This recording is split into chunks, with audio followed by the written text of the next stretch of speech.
semua, nama saya Cynthia Monica Manik dari kelas 11 IPA 2. Pada pagi hari ini saya akan membahas sedikit materi kita tentang koloid. Yang pertama kita masuk ke pengertian koloid. Apa itu koloid? Koloid merupakan campuran dari dua zat atau lebih yang tersebar secara merata dengan ukuran partikel terdispersi antara 1 sampai 1000 nm.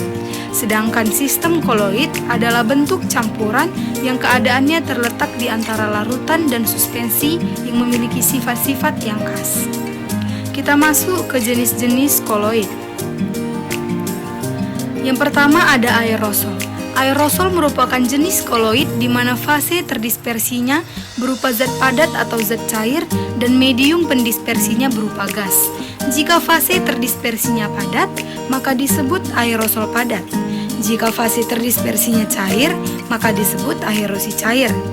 Contoh koloid jenis aerosol adalah minyak wangi atau parfum, obat nyamuk semprot, dan cat semprot. Yang kedua ada sol.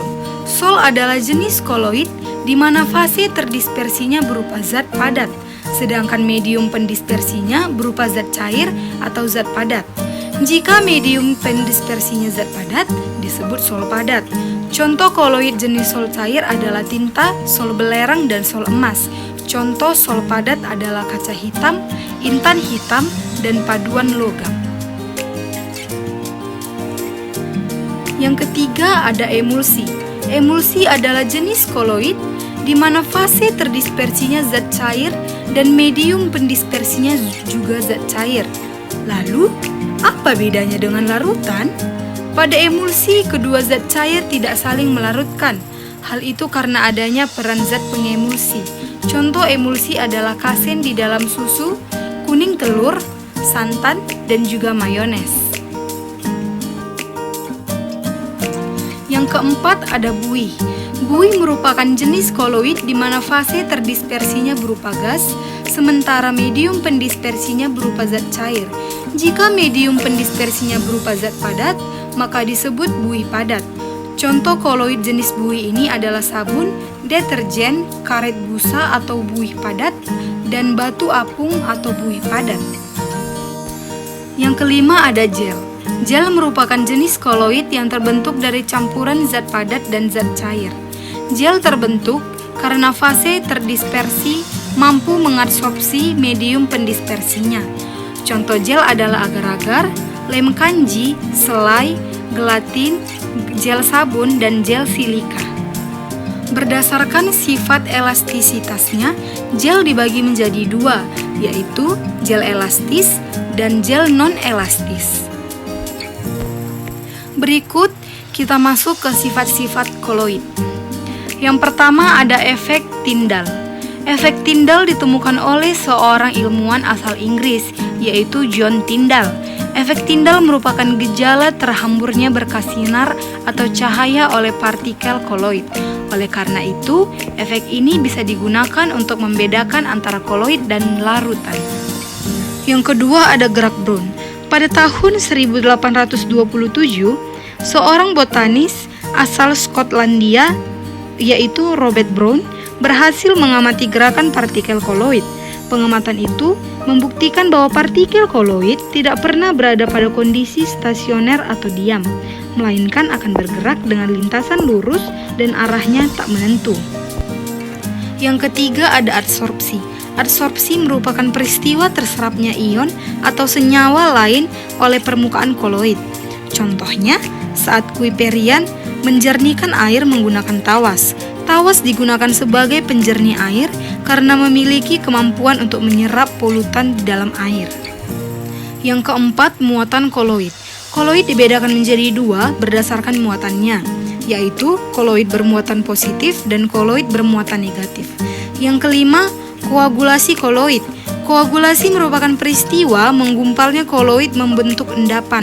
Terjadinya koagulasi dipengaruhi oleh pemanasan, pendinginan, pengadukan, dan penambahan asam. Contoh koagulasi adalah saat kuiperian menambahkan sedikit senyawa asam ke dalam susu. Akibat penambahan asam tersebut, susu akan mengalami penggumpalan membentuk suatu endapan.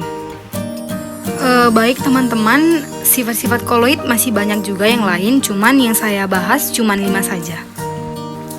Nah, selanjutnya kita masuk ke cara pembuatan koloid. Kita bisa lihat teman-teman, yang pertama ada cara kondensasi yang merupakan cara untuk membentuk koloid melalui proses penggumpalan partikel larutan agar menjadi partikel koloid. Penggumpalan tersebut bisa dilakukan dengan metode berikut. Yang pertama ada reaksi pengendapan. Reaksi pengendapan ini dilakukan dengan cara mencampurkan larutan elektrolit agar dihasilkan endapan. Yang kedua ada reaksi hidrolisis, yaitu reaksi yang dilakukan dengan cara mencampurkan suatu zat dengan air. Lalu itu ada cara yang kedua teman-teman, yaitu disebut dengan cara dispersi. Cara dispersi kebalikan dari cara kondensasi yang tadi ya, yaitu dilakukan dengan memperkecil partikel suspensi agar menjadi partikel koloid. Cara dispersi ini bisa dilakukan dengan beberapa metode berikut ini.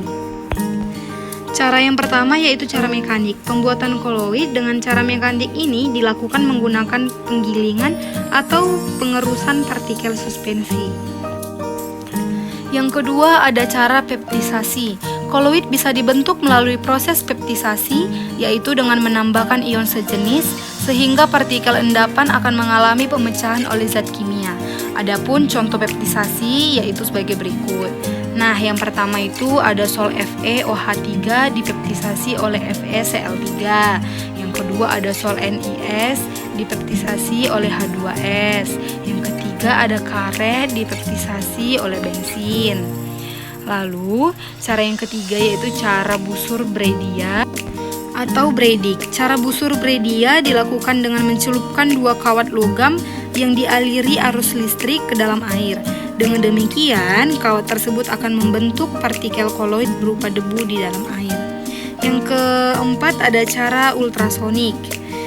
Ya, pada prinsipnya cara ini hampir sama dengan cara mekanik, hanya saja proses penghancuran partikel besarnya menggunakan gelombang ultrasonik. Baik teman-teman semua, kita masuk ke part terakhir, yaitu manfaat koloid dalam kehidupan. Ya teman-teman, itu ada saya buat 6 manfaat koloid dalam kehidupan. Baik semuanya, sekian untuk pembahasan materi koloid pada hari ini yang sudah saya bawakan. Terima kasih banyak dan sampai jumpa.